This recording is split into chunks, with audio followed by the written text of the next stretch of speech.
9월 22일 예배를 살아계신 하나님 아버지 앞에 드리겠습니다. 기도하겠습니다.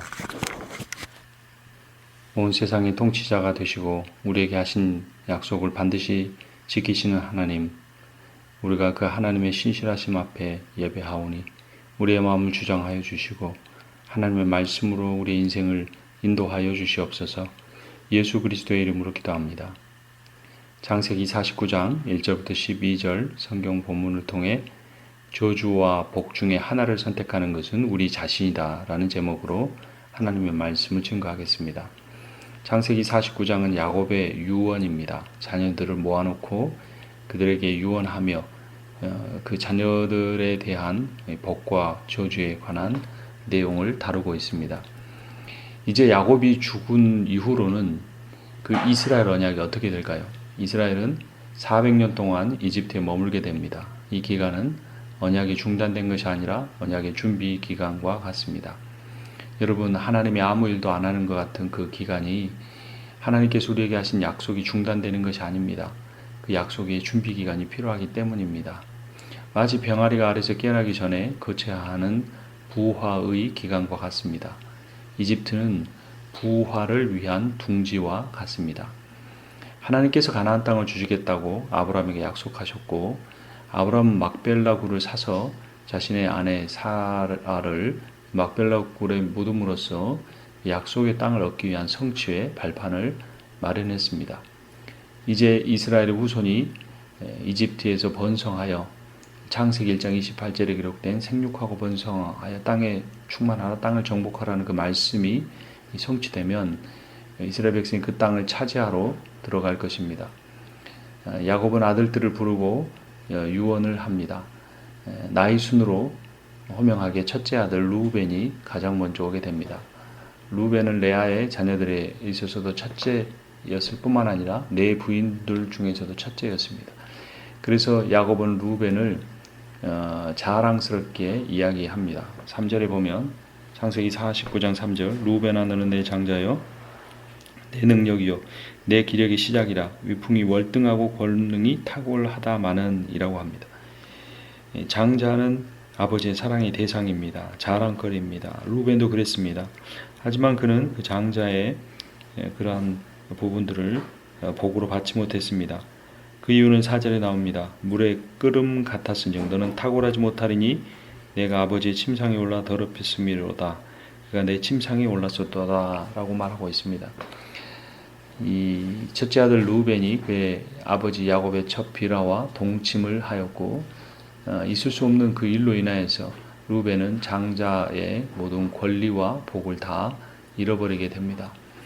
그래서 이스라엘 백성이 출애굽한 후에 가나안 땅에 정착하고 그 땅을 정복해서 요단 서편이 아닌 가나안 지역이 아닌 요단 동편을 차지하고 지파 공동체에서 멀어지게 됩니다. 둘째 아들과 셋째 아들은 시므온과 레위입니다. 시므온과 레위는 함께 폭력적인 이들로 묘사가 됩니다. 49장 5절을 보면 시므온과 레위는 형제요 그들의 칼은 폭력의 도구로다 라고 말합니다. 이 칼이라는 단어는 자르다라고 하는 히브리어 카라트에서 나온 명사형입니다. 그런데 이 카라트라는 말은 언약을 맺다라는 의미이기도 하고 그 언약을 맺기 위한 하나의 예식인 할례의 남자의 성기에 표피를 베내는 그 의미를 갖기도 합니다. 그런데 왜 이것이 폭력의 상징이 되었을까요? 그것은 바로 그 시므온과 레위의 같은 어머니 이 레아에게서 낳은 딸 디나가 세겜 족속에게 아주 수치스러운 일을 당함으로써 발생한 것입니다. 그들은 동생의 소식을 듣고 세겜에게로 가서 너희가 우리처럼 할례를 받으면 내 동생과 결혼을 약속해 주겠다라고 합니다. 그것은 거짓말이었습니다.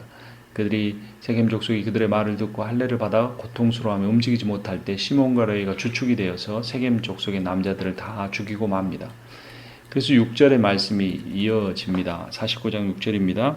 내 호나 그들의 모의에 상관하지 말자다. 내 영광아 그들의 집회에 참여하지 말자다. 그들이 그들의 분노대로 사람을 죽이고 그들의 혈기대로 소의 발목 힘줄을 끊었음이로다. 이 황소의 힘줄을 끊었다라는 것이 원문의 내용입니다. 이 단어는 뿌리를 뽑다, 즉 거세하다는 의미이기도 합니다. 근데 황소는 왕자를 의미하기도 합니다. 그래서 그들이 황소를 거세했다는 이 표현은 세겜의 왕자들을 죽임으로써 세겜 족속을 거세하였다라는 그러한 표현입니다. 디나의 일로 세겜 족속에게 할례를 받으라고 속인 뒤에 그 왕족들을 모두 살해해 버린 것입니다. 그러한 잔혹한 일로 말미암아서 야곱의 일가는 세겜 족속의 형제 족속들의 로부터 위협을 받았고, 그로 인해서 이 야곱이 시몬과 레위 아들과 그들의 후손을 저주하게 된 것입니다. 7절에 보면 그 노여움이 혹독하니 저주를 받을 것이요 분기가 맹렬하니 저주를 받을 것이라. 내가 그들을 야곱 중에서 나누며 이스라엘 중에서 흩으리로다. 아버지로서 아들에게 저주를 한다는 것은 참 어려운 일이었을 겁니다. 마찬가지로 하나님 아버지께서 우리를 저주하신다는 건 어려운 일입니다. 물론 야곱이 시몬과 레위를 언약의 자손에게서 배제한 것은 아닙니다. 그러나 그들의 인생에 고난이 있을 거라는 겁니다. 하나님 아버지께서도 우리의 구원을 유지시키시더라도 그 구원에 합당한 삶을 살지 않거나 하나님 말씀에 불순종하거나 반역한 이들은 그 인생에 있어서 부끄러운 구원을 당하고 인생 내내 수많은 저주와 고통을 당할 수 있다는 사실을 기억해야 하는 겁니다. 실제로 시몬 지파는 흩어져 버리고 땅을 받지 못하고 유다 지파 안으로 흡수되어 버리고 맙니다. 신명기 35장의 모세의 축복이나 사사기 5장의 드보라의 노래에 그들의 이름이 나오지를 않습니다. 시몬 지파보다는 그 일에 동참했던 레위 지파는 조금 낫습니다. 그들은 우리가 아는 것처럼 레위인이 되어 제사를 돕는 일을 감당했기 때문에 기업으로서의 땅은 받지 못했지만 그들이 제사장들이나 레위인들이 거주하는 도피성에 거주하고 백성들이 주는 11조의 일부분으로서 그들의 생계를 꾸려갈 수 있게 된 것입니다. 어찌됐건 시몬과 레위는 비참한 결과를, 르우벤도 그런 결과를 맞이했습니다. 이제 레아의 직계 아들들 중에 마지막인 넷째 유다가 있습니다. 그는 긍정적인 말과 복을 받습니다. 8절을 보면 유다야 너는 내 형제의 찬송이 될지라. 내 손이 내 원수의 목을 잡을 것이요 내 아버지의 아들들이 내 앞에 절하리로다. 찬송이나 원수를 이긴다는 표현이나 형제들이 그에게 절한다는 표현, 굉장히 좋은 내용입니다. 9절에 유다는 사자 새끼로다 라고 말합니다. 10절에 규가 유다를 떠나지 아니하며 통치자의 지팡이가 그 발 사이에서 떠나지 아니하기를 실로가 오시기까지 이르니 그에게 모든 백성이 복종하리로다 라고 합니다. 이 사자는 강함을 의미하고 규는 오랜 시간을 의미합니다. 왕의 규가 떠나지 않고 백성들이 오랫동안 복종할 것이라는 겁니다. 이 규는 왕의 통치봉을 의미합니다. 옥으로 만든 홀인데 실로가 오시기까지 그 왕권을 유지할 수 있다고 말합니다. 이 실로는 통치자를 의미하기도 하고 성읍을 의미하기도 하고 예물을 의미하기도 합니다. 그래서 공동 번역은 실로가 오시기까지라는 표현을 참으로 그 자리를 차지할 분이 와서라고 합니다. 세번역 성경은 권능으로 그 자리에 앉을 분이 오시면이라고 합니다. 그래서 이 표현을 그가 실로에 오시기까지라고 번역하면 메시아와 장소에 대한 의미를 모두 살릴 수 있습니다. 왜냐하면 이 실로가 이스라엘 백성이 가나안 땅에 성전을 짓기 전에 바로 성막이 오랫동안 거주했던 도시였기 때문입니다. 실질적으로 이스라엘 백성의 초기 수도의 역할을 한 것입니다. 성막이란 여호와의 임재를 상징하는 언약궤가 있었기 때문에 실로란 하나님의 임재의 장소입니다. 하나님의 임재의 장소에 그가 오신다는 표현은 메시아가 하나님의 아들로서 이 땅에 오셔서 세상에 하나님 백성들을 구원하실 거다라는 그러한 의미입니다. 또 실제로 실로가 오시기까지 해당되는 히브리어 야보 실로흐는 구원자에 해당되는 메시아흐라고 하는 단어와 음가가 358로 동일합니다. 이게 무슨 의미냐면 영어의 알파벳이 있듯이 히브리에도 알파벳이 있는데 히브리 알파벳에는 알렙베트 김멜 A, B, C의 1, 2, 3 이런 식으로 번호가 쭉 나열이 됩니다. 그래서 이 자음의 음가를 더하는 것을 게마트리아라고 하는데 일종인데 야보실로흐의 자음의 숫자를 다 더하면 358이고 메시아흐의 알파벳 음가를 다 더하면 358입니다. 그래서 결국 실록 오시기까지라는 것은 메시아를 의미한다는 사실을 게마트리아 이브리어 알파벳의 음가를 통해 그들은 강조합니다. 실로는 메시아를 상징하며 예수 그리스도께서 유다의 자손으로서 십자가의 죽음과 부활을 통해 하나님 나라의 승리를 가져오실 것을 상징하는 것입니다.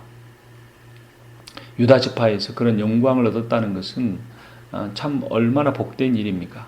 유다가 그러한 아주 놀라운 후손의 복을 받게 된 것은 바로 유다가 야곱의 일가가 그 당시에 전 세계에 퍼져 있던 기근으로부터 죽지 않고 구원을 받았고 식량을 얻게 되었고 뿐만 아니라 요셉과 요셉 형제들의 그 관계 회복에 큰 기여를 한 겁니다. 유다는 자신의 아들들을 맡겨놓고 아버지 야곱에게 베냐민을 보내야 우리가 살 수 있습니다라고 말했습니다. 또한 나중에 요셉이 그들을 시험하기 위해서 은잔을 숨겼을 때 그 은잔이 드러난 베냐민을 감옥에 가두려고 할 때 나를 감옥에 가두어 달라 내 아버지가 아들 요셉을 잃고 슬퍼했는데 베냐민까지 이뤄서는 안 된다는 그런 호소, 자신의 약속을 지키고 형제들의 평화를 위해서 또 가족의 생명을 구원하기 위해서 자신을 희생한 유다의 모습은 앞으로 그의 자손 가운데 오실 예수 그리스도의 하나의 예표, 그림자의 역할을 한 것입니다. 여러분, 구원이란 믿음으로 받습니다. 믿음이란 하나님에 대한 전적인 신뢰의 확신이고 하나님 따르겠다는 결단입니다.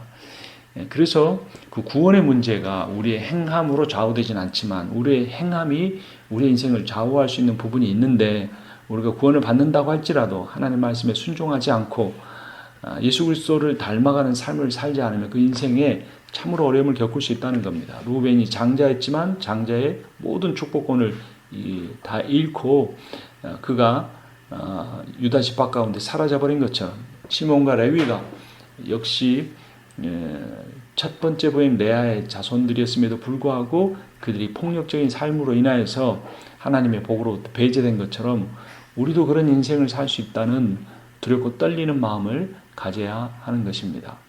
순종하는 자에게 복이 옵니다. 불순종하는 자에게 저주가 올 수 있습니다. 하지만 순종하는 자에게 오는 복은 꼭 물질의 복은 아닐 수 있습니다. 그러나 반드시 순종하는 자에게 오는 복이 있는데 그것은 관계의 복입니다.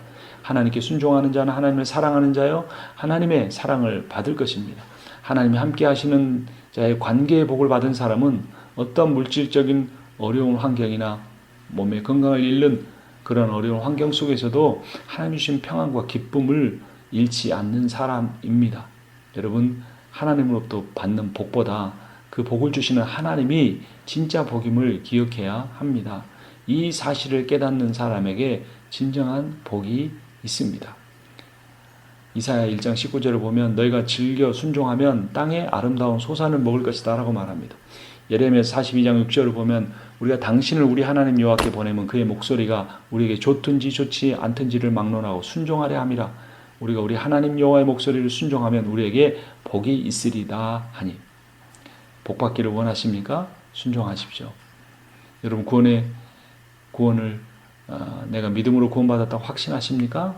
그 확신이 사실이라면 우리의 삶에 주님과의 깊은 관계로 들어가는 인격적 변화를 가져와야 합니다. 하나님께서는 자신의 백성을 사랑하시지만 하나님께서는 자신의 말씀에 순종하지 않은 백성들은 하나님께서 징계하실 수도 있습니다. 우리는 그 사실을 늘 두렵고 떨린 마음으로 받아들이고 우리가 우리의 인생을 하루하루 살아가야 할 것입니다. 그렇지 아니할 때 우리는 교만해질 수 있고 우리는 하나님의 말씀으로부터 멀어질 수 있고 하나님과의 관계가 약해짐으로 말미암아 우리 삶에 많은 고난과 어려움이 찾아올 수 있습니다. 물론 하나님의 말씀에 순종하는 사람에게도 고난이 있고 시험이 있을 수 있습니다. 그러나 그 과정 중에 하나님께 순종하고 하나님께 끝까지 붙드는 사람 속에는 그 마음 속에 평안과 기쁨이 있고 하나님께 불순종하고 하나님과의 관계가 끊어진 사람의 삶에서 있어서의 고난은 그의 마음 속에 불안과 염려와 걱정으로 가득 찰 수 있게 된다는 것입니다. 그럼 우리가 무엇을 구해야 합니까?